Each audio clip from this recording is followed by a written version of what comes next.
حالا این گندی که زدم چطوری بگمش؟ نگاه کن کلن خورد شد، اصلا همه چیش بیدوم بود شد، بفهمی قشنگ جرم میده.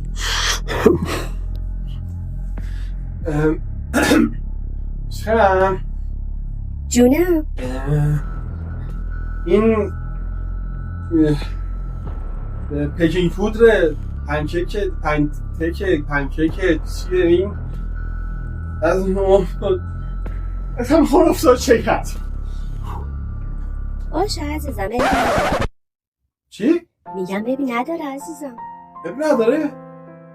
آره دیگه عشقم. مگه میشه؟ بخشیدی تموم شد؟ بخشیدی چیه؟ فدا سرت.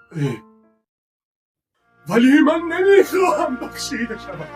تو را به خدا مجازاتی، تو را به خدا تنبیهی.